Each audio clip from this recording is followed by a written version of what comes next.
자, 이제 196페이지에 환지 방식이 나왔습니다. 환지 방식은 여기다 정리를 같이 할 거예요.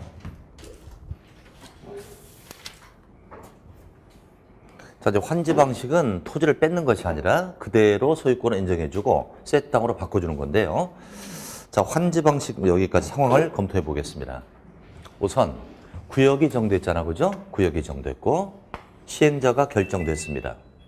시행자가 구체적 계획을 다 잡았죠. 그럼 시행자 입장에서는 준비 끝났습니다. 자기 준비 끝났다고 맞바로 사업할 수 없을 거예요. 가장 중요한 게 빠졌죠, 지금. 종전 소유자에게 새 땅을 몇 번째로 줄 건지를 결정해 놓고 사업을 진행해야 되겠죠. 소위 분양 설계를 잡아야 합니다. 이런 분양 설계를 환지 계획이라고 해요. 그래서 환지라는 말이 나오면 새 땅이라는 뜻이 교환해 줄 땅이니까 새 땅입니다. 환지 계획인데 여기서도 한 문제를 예상하셔야 돼요. 그리고 환지 계획하면은 시행자가 작성하는 토지 분배 계획입니다. 토지를 어떻게 나눠주겠다라고 하는 토지 분배 계획이다. 뜻을 빨리 숙지하셔야 되죠. 그럼 환지 계획에서 중요한 건 기준 7개가 나와요. 기준 7개. 그리고 내용이 6개. 이 내용에서 출제가 된다라고 생각하시면 돼요. 이 도시개발법은 굉장히 해석하기가 상당히 조심스러운 법이에요. 한 구절 한 구절 정확하게 해석을 해야 합니다. 아주 어렵게 책을 써놨거든요. 그래서 여러분들하고 저하고 함께 하나하나씩 정리를 해보자고요. 자, 그럼 환지 방식의 설명을 할 때는 몇 가지 용어 정리를 좀 하고 갑니다. 자, 우선 여기 도시개발 구역이 있습니다. 도시개발 사업은 신도시를 개발하는 거니까 주로 변두리에서 시행한다. 그리고 변두리에 야산도 있고 농지가 쫙 펼쳐져 있어요. 농지가 펼쳐져 있죠. 여기 농지 소유자 A도 있었고 B도 있고 C도 있다.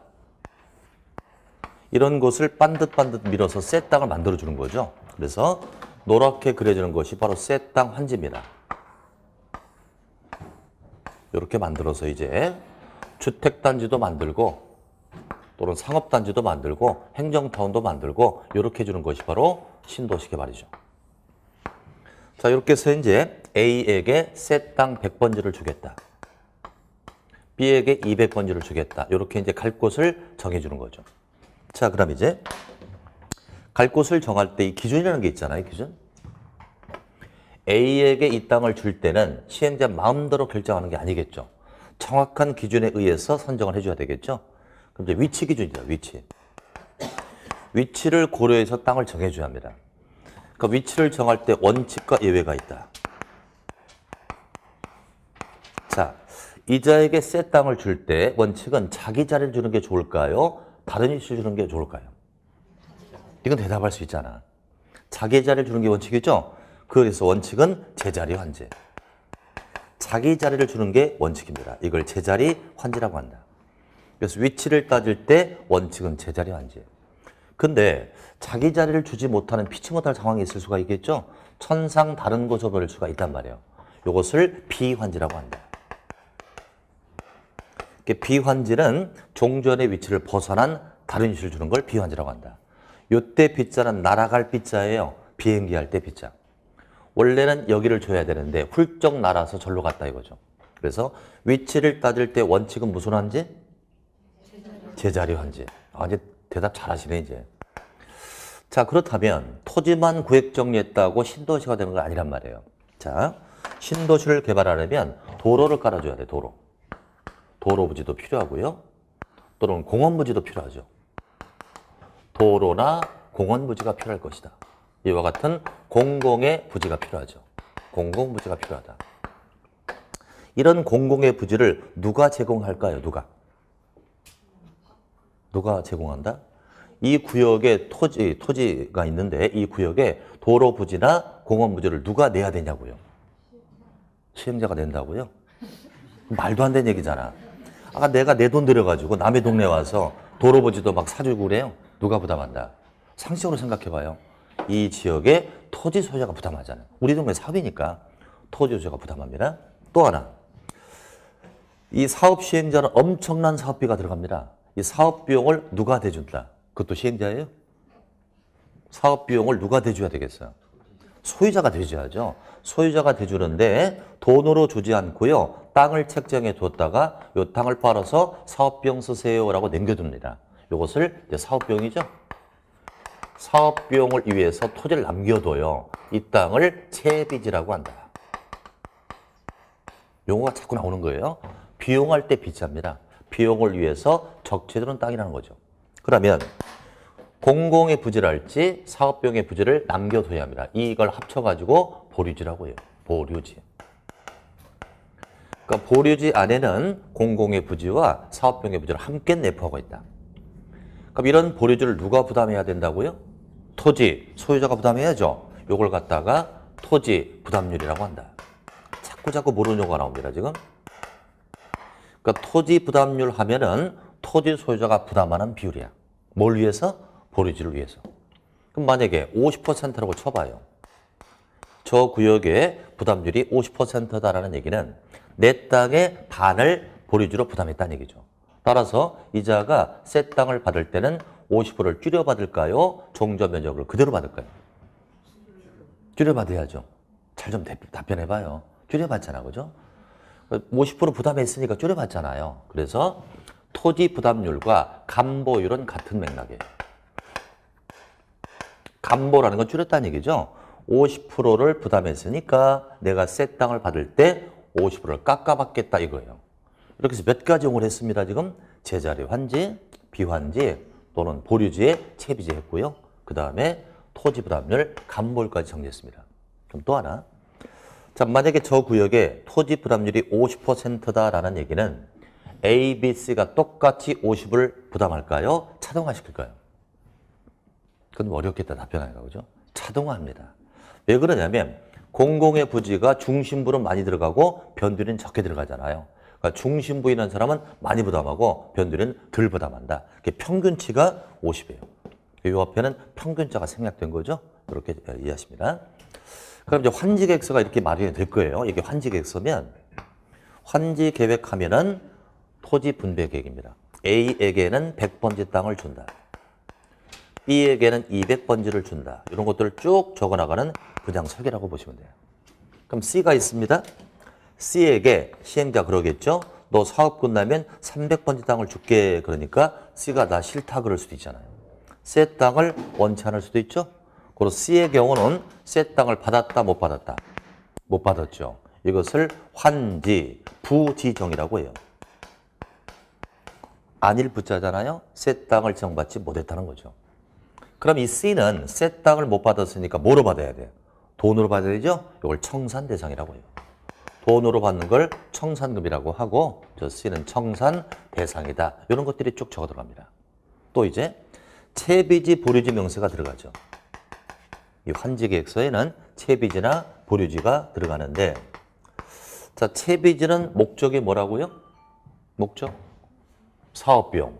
누가 취득한다? 누가 가져가겠어요? 당연히 시행자 가져가죠. 채비지는 목적과 취득자가 선명하니까 여기다 목적이나 취득자를 쓸 필요가 없죠. 다만 채비지 위치랄지 채비지 면적 정도만 제시하면 됩니다. 근데 보류지는 누가 취득할까? 생각 좀 해보고요. 시험 문제 맨날 이렇게 나와요. 채비지, 보류지는 시행자가 취득한다 이렇게 나와요. 틀리겠죠. 채비지는 누가 취득하고 시행자. 보류지는 누가 취득한다? 응? 아, 듣고 싶다. 응? 그때 다르겠죠. 봐봐요. 1번 보류지는 도로부지니까 도로관리청에 가져가고 2번 보류지는 공원부지니까 공원관리청에 가져간다. 그래서 목적에 따라 취득자가 달라요. 1번 보류지는 도로부지니까 도로관리청 2번 보류지는 공원부지니까 공원관리청이 취득한다. 이렇게 목적에 따라 제각기 다르다고요. 자, 그래서 이제 보류지는 누가 취득합니까? 라고 물어보면 이걸 봐야 알겠죠. 이게 무슨 계획이라고요? 무슨 계획? 환지계획이죠. 그러니까 보류지는 환지계획에서 정한 자가 취득한다. 이렇게 맞겠죠. 이런 것들로서 환지계획은 구성이 된다는 겁니다. 자, 교재 좀 봐주시고. 자, 환지계획 작성자는 누구다? 시행자. 시행자가 작성한다. 2번, 환지 계획에 포함되는 내용이 박스에 6개 있습니다. 첫 번째, 환지 설계가 들어가죠? 새 땅의 설계가 들어갑니다. 두 번째, 필지별로 된 환지 명세가 들어갑니다. A에게는 100번지를, B에게는 200번지를 이런 것들이 들어가고요. 3번에 필지별, 권리별로 된 청산 대상 토지 명세, 거기다 땡땡 하고요. 이건 청산금을 주는 대상이니까 이건 환지를 못 받은 경우죠. 환지 부지정이라고 적죠. 그건 환지 부지정이 되겠습니다. 그러니까 청산 대상이다. 네 번째, 채비지, 보류지 명세가 들어가는데 채비지 할 때 그 빗자가 비용할 때 빗자잖아요. 채비지 밑줄 쫙 쳐보세요. 채비지는 누가 취득한다? 거기다 시행자 취득이라고 적죠. 시행자가 취득한다. 시행자가 취득을 하고요. 이제 보류지 밑에라 밑줄. 보류지는 누가 취득한다? 환지 계획에서 정한 자 취득. 환지 계획에서 정한 자가 취득을 하는 겁니다. 하나하나 정확하게 이해를 하시고 가야 돼. 환지 계획에서 정한 자가 취득합니다. 그래서 이름이 왜 보류지냐면 공공의 부지나 사업 비용을 해서 땅을 보류해둬라, 남겨둬라 이거예요. 이걸 보류지라고 부릅니다. 그다음 네 번째, 다섯 번째, 입체 환지가 나옵니다. 토지를 토지로 주면은 토지는 평면이니까 평면환지라고 하고 토지를 건축물로 주면 입체라고 해요. 좀 이따 나옵니다. 토지를 건축물로 대신해 주는 거예요. 입체환지도 명세를 집어넣고 있습니다. 자, 이제 코로 3번으로 내려갑니다. 환지 계획의 작성 기준이죠. 이제 이거 하는 거예요. 기준 7개입니다. 즉 A에게 100을 주고 B에게 200을 줄 때는 뭔가 기준에 입각해서 정해줄 것이다. 기준을 살핍니다. 환지 계획은 종전 토지는 한 땅이고요. 환지는 새 땅입니다. 종전 토지와 환지에 자 7개 제시합니다. 위치, 지목, 면적, 토질, 수리, 이용 상황, 환경 딱 7개. 이것을 종합적으로 해야 합리적으로 정한다. 7개를 기준으로 하는 거예요. 7개 뭐라고요? 위치, 지목, 면적, 토질, 수리, 이용 상황, 환경. 이때 수리라는 건 물 숫자잖아요. 물의 관계를 따지는 겁니다. 농지를 받는 자는 물의 관계를 따져서 줘라 이거예요. 자, 그럼 여기서 말이죠. 위치에다가 동그라미. 위치를 따질 때 기준은 뭐라고 그랬죠? 그래서 원칙 땡땡 제자리 환지. 위치를 따질 때 원칙은 제자리 환지. 원칙 땡땡 제자리 환지. 면적에다가 동그라미. 자, 면적을 따질 때는요. 종전의 면적을 다 주는 게 원칙일까요? 깎아주는 게 원칙일까요? 그죠? 따라서 원칙 땡땡 감보율 적용. 원칙은 감보율을 적용해서 줄여주는 것이 원칙입니다. 감보율 적용입니다. 자, 됐고요. 이제 한 장을 넘겨주시죠. 드디어 나왔습니다. 거기 중간쯤에 2번에 예외라는 제목이 나오나요? 예외를 지우시고요. 내용으로 바꾸자. 내용. 이것이 바로 환지 계획의 내용입니다. 이제 이거 하는 거예요. 가장 중요한 거. 내용 6개 할 거예요. 지금부터 이제 내용이라고 제목을 바꿨으면 별표 하나 딱 쳐놓고요. 6개를 번호로 가름해 놓고 갑니다. 자, 우선 동그라미 1번 괄호속을 보세요. 가번에 신청 동의에 의한 환지 부정이 나오나요? 빨간 펜 줄 딱 치고요. 거기다 1번 달으세요. 이게 첫 번째 내용입니다. 1번 달으시고. 그러면 답번 있나요? 답번을 5번이라고 일단 붙이고 빨간 펜 줄 딱 쳐놓으세요. 다섯 번째 내용이에요. 답번을 5번이라고 바꾸고 밑줄 딱 쳐놓고요. 이제 그 박스 밑에 동그라미 2번 보이죠? 토지 면적 규모 조정이다. 밑줄 딱 치고 이걸 2번이라고 그대로 달아두시고. 두 번째 내용입니다. 자, 그 다음에 오른쪽 페이지로 와봐요. 3번에 공공시설 용지가 나오죠? 밑줄 딱 치고 3번 달으시고. 그 다음에 4번에 채비지가 나오죠? 밑줄 딱 치고 4번 달으세요. 그럼 지금까지 5개 잡은 거죠. 아까 왼쪽에 5번 있었잖아요?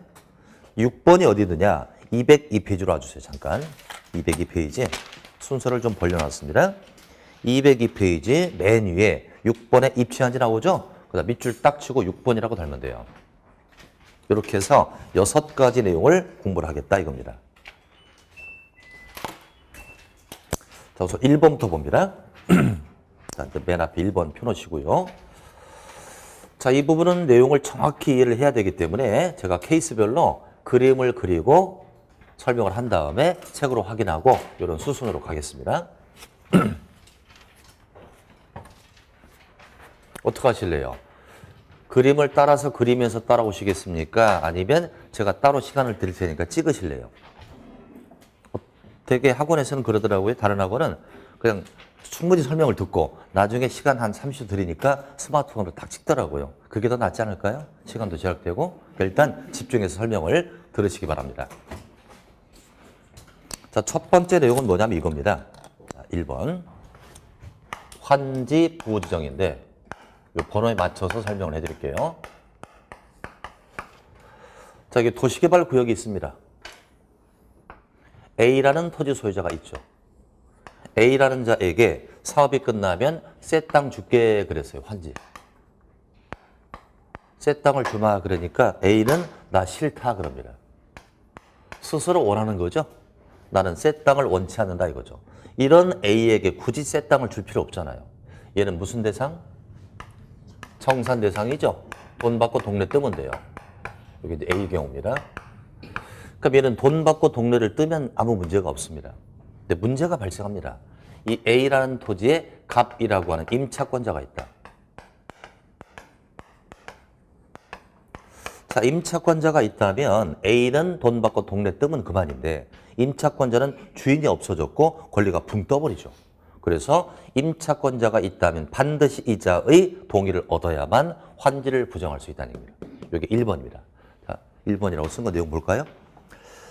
토지 소유자가 신청 동의한다. 그 다음 밑줄. 토지 소유자가 신청 동의한다. 나 새 땅 필요 없습니다라고 신청 동의를 합니다. 그때는 해당 토지의 전부 또는 일부에 대하여 환지를 정하지 아니할 수 있다. 환지 부정이죠. 다만 해당 토지 임차권자가 있다면 그 동의를 받아야 한다. 임차권자 동의다 밑줄. 그러니까 거두절미하고 앞쪽에 토지 소유자 신청 동의가 나오면 뒤쪽에 임차권자 동의를 확인해 주셔야 합니다.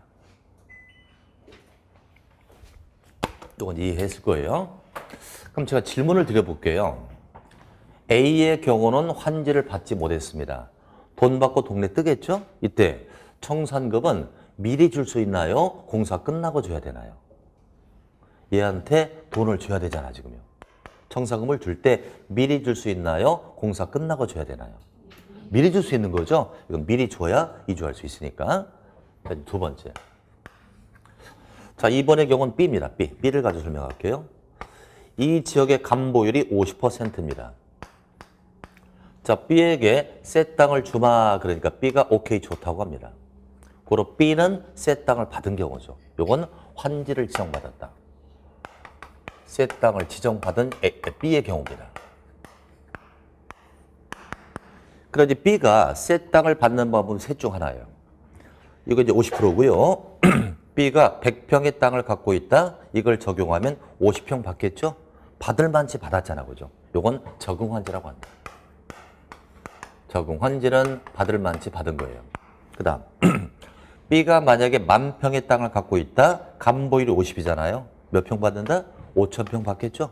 그러니까 얘한테 한 번에 5,000평을 다 주면 주변 소유자에게 땅을 주기가 곤란할 때가 있어요. 이때는 B에게 땅을 줄여주는 방법이 있다. 원래 5,000평 받지만 이번에 1,000평만 받아라. 줄여줍니다. 이걸 감환지라고 한다. 줄였다 이게죠? 감환지. 그럼 저 B는 땅을 덜 받았으니까 손실이 발생했죠. 덜 받은 만치 돈으로 받아야 되잖아요. 이것도 청산금이죠. 청산금을 받는다죠. 받는다. 근데 이 법은 사업법이에요. 사업법이기 때문에 모든 규정을 소유자 입장에서 풀지 않았습니다. 시행자 입장에서 푼 거예요. 사업법이니까. 그럼 얘는 땅을 덜 받았대요. 청산금을 받는다, 낸다. 빨리 답변해봐요. 땅을 덜 받았대. 청산금을 받아야 되겠죠? 받는다는 것은 시행자 입장에서 내줘야 받잖아요. 그래서 청산금의 교부 대상. 내준다 이거예요. 이제 반대로 B가 10평의 땅을 갖고 있다면 이거 적용하면 5평을 받을 겁니다. 너무 과소한 토지가 되죠? 5평 가지고 아무것도 할 수 없다. 이때 시행자는 B에게 땅을 붙여서 30평쯤 늘려줍니다. 더 받았죠? 이걸 증환지라고 해요. 그럼 저 B는 땅을 더 받았으니까 부당 이득이 발생했죠. 그 더 받은 반지 돈으로 내야 되겠다, 그죠? 청산금을 낸다야. 낸다는 건 시행자 입장에서 봐야죠. 얘가 돈을 낸다는 건 시행자 걷어가야 내잖아요. 징수대상입니다. 그죠? 그럼 시험 문제는 이렇게 나온단 말이에요. 가반지면 청산금의 교부, 증환지면 징수하나요? 그럼 시험장에 가면 가반지가 징수인지 교부인지 아주 어려워져요. 물론 생각하면 나오겠죠. 가반지는 땅을 덜 받았다. 돈을 내야 된다. 시행자가 걷어간다. 그러니까 교부다. 이렇게 하면 됩니다만 시간 나가잖아요. 제깍제깍 나와야 돼요. 그래서 이렇게 보시면 돼. 가반지의 기역이니까 교부의 기역. 증환지의 지읒이니까 징수의 지읒. 이렇게 보시면 됩니다. 기역, 기역, 지읒, 지읒 이렇게. 여기까지 책을 또 봐요. 그것이 아까 2번이라고 쓴 거 있죠? 2번. 자, 박스 내용을 보겠습니다. 시행자는 토지 면적 규모를 조정할 특별한 필요가 있으면 면적이 작은 토지는 과소토지가 되도록 면적을 늘려서 환지를 정하니 무슨 환지? 증환지. 교부예요? 징수예요? 징수. 또 면적이 넓은 토지는 면적을 줄여서 환지를 정하니 무슨 환지? 감환지. 이건 교부 대상이 되겠죠? 이게 두 번째 경우입니다. 그럼 또 질문. 환지를 받지 못한 자는 청산 대상 맞습니까? 새 땅 못 받았죠? 그 자는 미리 줄 수 있었나고요? 있었어요. 근데 새 땅을 받은 자입니다. B의 경우. 새 땅을 받은 경우도 청산 대상이 될 수 있나요? 있죠. 증감이니까. 그 자는 미리 줄 수 있나요? 끝나고 줘야 되나? 끝나고 줘야지. 새 땅을 받아봐야 계산이 될 거 아닙니까?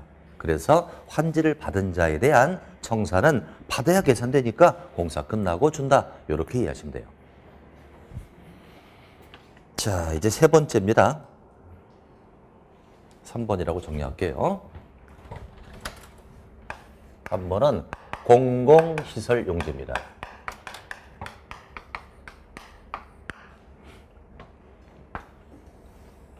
여기 공공시설이 있습니다. 공공시설이니까 관청부지라고 하죠. 관청부지. 관청부지가 있다. 그럼 공공시설이면 우리 모두의 시설이니까 혜택의 대상입니다. 혜택을 받는다. 혜택의 대상. 자, 이렇습니다. 아직 신도시 개발하기 전이다 보니 관청부지가 변둘이 있었다고요. 근데 여기를 갖다 신도시를 개발해주면 행정타운이라는 데가 중심으로 옮겨갈 거 아니에요. 그럼 행정타운이 중심으로 딱 옮겨집니다. 이게 행정타운이야. 그럼 관청부지도 일로 옮겨가야 되죠. 관청부지로 행정터로 옮겨가야 합니다. 그럼 아까 말이죠. 위치 따질 때 원칙은 제자리가 원칙이죠. 그럼 요걸 갖다가 제자리를 해주면 행정터는 못 들어가잖아요. 자, 그래서 공공시설 용지는 위치 기준을 적용한다, 안 한다? 만약에 위치 기준을 적용했다면 자기 자리로 와야 돼요. 그럼 일로 못 들어가죠? 위치 기준을 적용하지 않습니다. 그러니 비환지가 가능하다. 다른 데로 옮겨가야만 행정터는 옮겨간다. 면적입니다. 자, 면적의 기준을 적용한다면 감보율을 적용해서 줄여주는 게 원칙인데 공공의 부지는 혜택의 대상이니까 이 기준을 적용하지 않아요.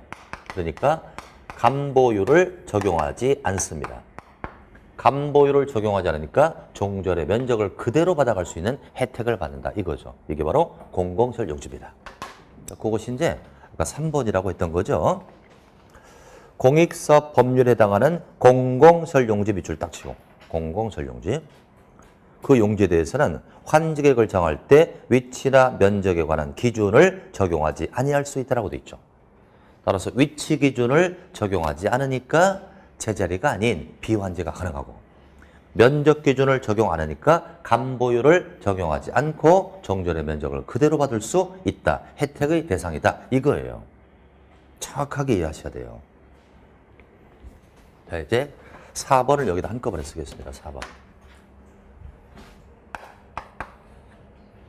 세배지 보류지를 보자고요. 자, 도시개발 구역이 있습니다.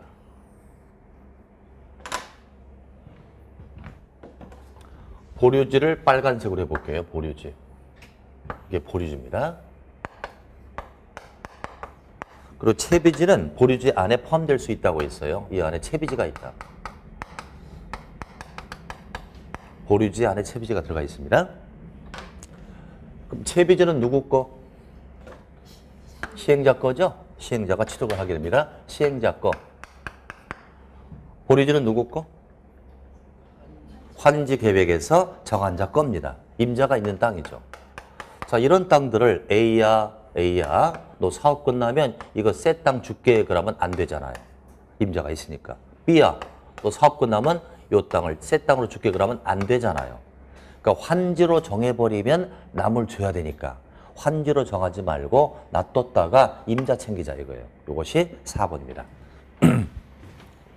4번 보시자고요. 시행자는 사업에 필요한 경비 충당하거나 규약 정관 시행 규정 실시에 정한 목적을 위해 일정한 토지를 환지로 정하지 아니하고 그다음 밑줄 환지로 정하지 아니하고 그랬습니다. 만약에 이런 땅들을 환지로 정하면 남을 줘야 된다 이거잖아요. 환지로 정하지 아니고 보류지로 정할 수 있다. 그중 일부를 채비지로 정하여 경비 충당할 수 있다고 돼 있죠. 그 보류지 안에 채비지를 포함하고 있고 채비지는 경비 충당이라는 겁니다. 잘 놔뒀다가 꺼야를 주자는 거예요. 그죠? 이것이 이제 4번이고요. 이제 5번은 너무 어렵기 때문에 3월달 옮길 거고요. 6번으로 가겠습니다. 202페이지죠? 거기를 먼저 처리하겠습니다. 5번은 나중에 할 거예요. 자, 6번. 입지 환지.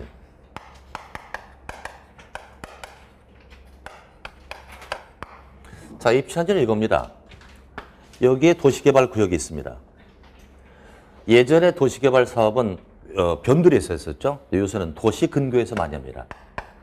도시에서 가까운 곳에서 하죠. 판교나 동탄처럼. 도시 근교에서 하다 보니까 이 구역 안에 원주민들이 많이 살고 있어요. 토지 소유자나 건축물 소유자, 원주민이 많다. 이건 토지 소유자, 건축물 소유자입니다. 이 자들이 시행자에게 신청합니다. 우리는 여기서 재정착을 하고 싶다. 재정착을 하고 싶으니까 우리 주택으로 주세요. 그럼 이걸 갖다 시행자 마다할 이유가 없잖아요. 그럼 여기다 적절한 데다가 연립주택을 딱 쳐요. 딱 쳐놓고 A에게 1층 1호 주고 B에게 2층 1호를 주는 거예요. 그리고 C는 굳이 주택이 필요 없다면 이 집이 있는 땅을 이렇게 주는 거예요. 자, 그래서 입지 환지는 건물로 준단 말입니다. 그래서 입지자가 들어간 거죠. 그럼 입지 환지는 토지나 건축물 소유자가 신청을 해야 돼. 집으로 주세요 신청을 하면 뭘 준다고요? 이 집이 A 혼자 거예요? 여러 명 거예요? 그러니까 공유주변이라고 그러죠? 공유지분을 부여하는 겁니다.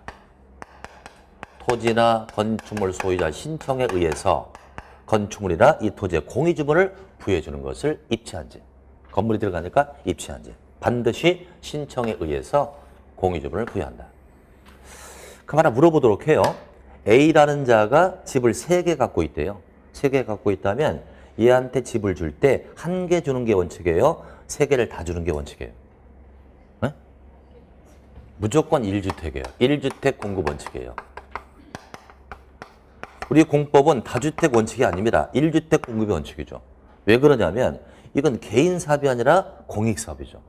공익사업을 함에 있어 다주택자에게 다주택을 다 주면 개인의 배를 불리는 사업이잖아요. 1주택을 주는 게 원칙이고요. 나머지는 이것은 돈으로 준다 이렇게 보시면 돼요.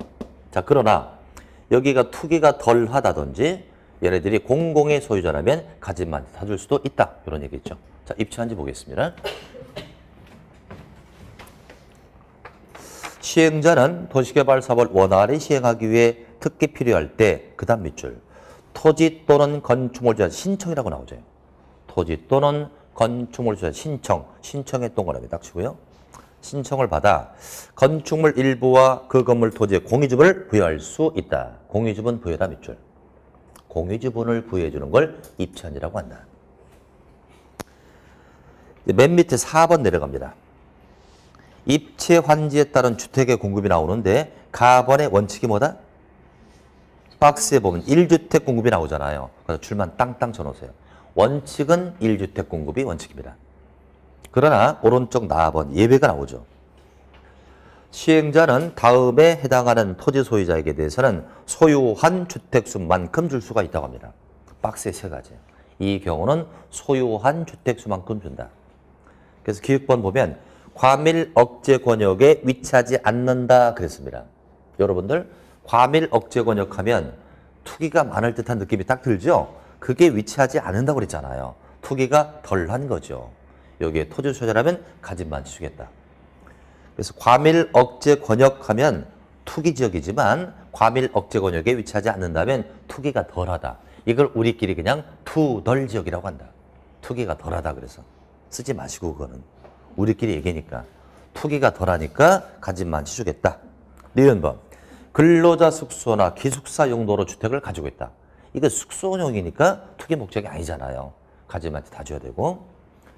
그 다음에 공공시행자입니다. 공공인자는 투기적 요소가 없으니까 가짐만치 다 주겠다 이겁니다. 그렇게 쓰겠습니다. 자, 그 정도 했고요. 자, 그럼 이제 다시 앞쪽으로 와야 되겠네요. 다시 이제 199페이지로 와주세요. 199까지 지금 정리를 했습니다. 총 6개가 내용인데 그중에 5개를 맞춘 거죠. 그럼 시간을 지금 또 20초 드릴 테니까요. 요 번호 쓴 거 찍어서 나중에 집에서 필기하도록 하세요. 지금 찍으세요.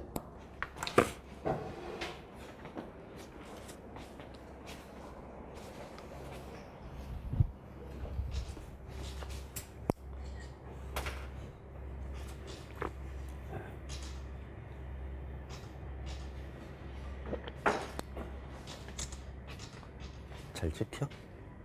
잘 보이겠어?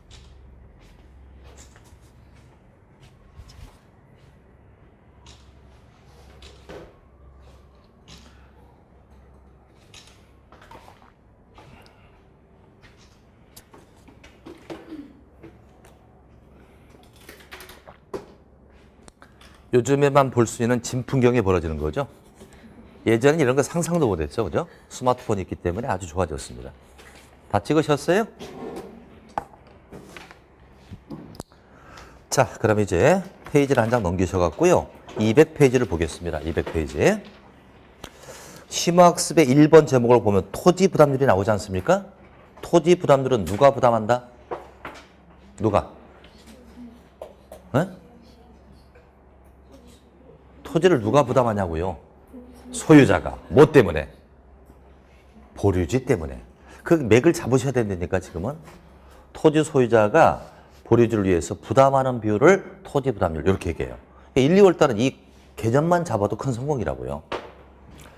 자, 그러면 까만색 나번 봅니다. 기존 시가지, 주택 밀집 지역 등 토지 용도가 높은 지역과 저지대 임야 등 토지 용도가 낮은 지역에 대하여 그 다음 밑줄 토지 부담률을 차등 산정합니다. 그러니까 중심부는 많이 내고 변두리는 덜 낸다. 차등 산정하죠. 이제 동그라미 2번 내려오시죠. 토지 부담률의 한도를 보겠습니다. 평균 토지 부담률은 50%를 초과할 수 없다고 돼 있죠. 차등화하기 때문에 평균치가 50이라는 얘기예요. 원칙은 50%를 초과할 수 없다. 다만 지정권자가 인정합니다. 지정권자가 인정한다면 60%까지 할 수도 있고요. 또 토지 소유자 3분의 2 이상이 동의를 하면 60%를 초과할 수도 있다는 거예요. 다시 한번. 원칙은 얼마를 초과할 수 없다? 50%. 지정권자가 인정해 준다면 60%까지. 또 얼마 동의를 하면? 3분의 2 이상이 동의를 하면 토지 소유자 3분의 2 이상 동의를 하면 60%를 초과할 수 있다는 겁니다. 그죠? 오늘 분수가 또 많이 나오네요. 아까 2분의 1 나왔었죠. 응? 3분의 1 나왔었죠. 3분의 2 또 나오죠. 이거 어디서 나왔었습니까? 토지 상한 채권의 발행 규모는 분양 토지를 2분의 1을 넘을 수 없다. 3분의 1은요. 세 글자 뭐 있었어 아까? 원형지 공급 면적. 이제 3분의 2입니다. 이건 헷갈리지 마세요. 이건 저는 이렇게 외웠어요. 3분의 2니까 60% 초과한다는 거죠. 3, 2는 6이잖아 이렇게. 9, 9단 아시잖아. 3, 2는 6 이렇게 알아두시면 좋겠죠. 전혀 반응이 없어요. 그 정도만 일단 체크해 주시고요. 자, 이제 오른쪽 페이지 와주세요. 오른쪽 페이지 괄호 5번 제목을 봅니다. 환지계획 인가입니다. 자, 잠깐 여기 봐주시고요. 환지계획은 시행자가 토지 분배 계획을 작성했습니다. 작성했으면 인가를 받아야 돼요. 근데 제가 그랬어요. 도시개발법은 대부분 지정권자가 한다고. 이게 다 거의 지정권자가 하고 있지 않습니까?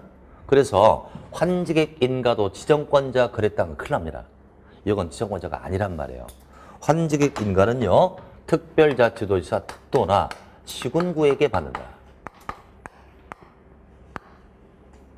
이렇게 설명하니까 반응이 두 가지 반응. 어떤 분은 짜증을 내요. 아니 왜 다 지정권자인데 너만 특도 시군구냐 이거지. 짜증을 냅니다. 어떤 분은 좋아해요. 왜 좋아하나 봤더니 다른 건 지정권자인데 얘만 이거니까 시험에 나온다는 거죠. 그렇잖아요. 여러분들은 전자예요, 후자예요? 뻥치지 마시고. 그럼 왜 얘네를 먼저 설명할게요. 왜 지정권자가 아니고 시군구에게 인가를 받느냐? 이건 지금 분양 설계잖아요. 그 동네 주민에게 무슨 땅을 줄 건지를 결정하는 거잖아요. 그러니까 그 동네를 잘 아는 똘마니가 해야죠. 그게 시군구잖아요. 근데 특도는 모든 권한 얘가 갖고 있으니까 얘가 하는 거예요. 어떤 분이 아니 그럼 왜 특시는 안 나오냐 이거예요. 특별자치가 나와줘야 되잖아요. 특시는 어디를 얘기하죠? 세종시잖아요. 세종시는 도시개발법에 향후 몇 년간 안 나올 겁니다. 세종시는 신도시 개발한 지가 몇 년 안 되잖아요. 그러니까 앞으로 신도시 개발하는 수십 년 있어야 됩니다. 그래서 현실적으로 안 나오는 거예요. 어쨌건 환지객 인가는 특도 시군구에게 받는다. 그럼 잘 봐요. 인가권자가 최고 하급자잖아요. 하급자가 인가하니까 얘보다 더 낮은 자가 만들었을 때 인가 받을 겁니다. 그러니까 얘가 최고 하급자라면서요. 이보다 더 낮은 자는 없다고요. 그래서 행정청 중에는 없고요. 행정청이 아닌 자가 만들었을 때 인가를 받는 겁니다. 이해하신 거죠? 얘보다 더 낮은 자는 행정청이 없으니까. 자, 내용 보겠습니다. 행정청이 아닌 시행자가 그래서 나오는 거예요. 행정청이 아닌 시행자가 환지계획 작성했다면 특도 시군구의 인가를 받아야 한다. 특도 시군구 밑줄 딱 쳐놓고요. 거기다가 기쁨으로 받아들여야 스마일을 딱 그려놓자. 웃고 있습니다. 시험 문제를 알려주었으니까 스마일을 딱 그려놓자. 자, 인가권자가 누구라고요? 특도 시군구. 그러니까 어떤 자일 때 인가받는다고요? 행정청이 아닌 자일 때. 질문 들어갑니다. 조합입니다. 조합 시행자 맞습니까? 환지방식 할 수 있잖아요. 조합이 환지방식으로 하면 환지계획을 작성해야 되죠. 환지계획 작성했어요. 인가 받을까 안 받을까? 조합은 행정청이 아니니까 인가 받아야죠. 자, 이제 LH공사, 토지주택공사 시행자 될 수 있죠? 환지계획 작성하겠네, 그죠? 작성했어요. 인가 받는다 안 받는다? LH공사 인가 받아야 안 받아요? 안 받는다고요? 헐이야 헐. 자, 지금 LH공사입니다, 여러분들. LH공사는요 행정청이 아니잖아요. 공기업과 사기업을 합친 거니까 행정청이 아니에요. 이건 비행정청이에요. 그렇지만 공공이에요. 행정청은 딱 둘밖에 없잖아요. 국가나 지자체만 행정청이고요. 공사는 다 비행정청이에요. 그러니까 LH공사가 시행자로서 작성했으면 비행정청이니까 인가를 받는 거예요. 헷갈리기 좋겠다, 그죠? 인가를 받는 겁니다. 됐고요. 책을 이제 한 장 넘기시고요. 두 장 넘기시고 204페이지 잠깐 봅니다. 환지 예정지가 나오는데 이것은 밑줄 딱 쳐놓고 여러분들이 대답을 잘하는 3월달쯤에 강의할 겁니다. 이거 지금 할 필요가 없습니다. 3월달에 하도록 하고요. 자, 이제 책을 한 장 넘겨놓으시고요. 그럼 206페이지 맨 밑에 환지 처분이 나오죠? 이건 조금 끊어서 하겠습니다. 쉬었다는데 여기까지 순서는 지우지 마시고요. 여기는 지우시도록 합니다. 좀 쉬었다 해요.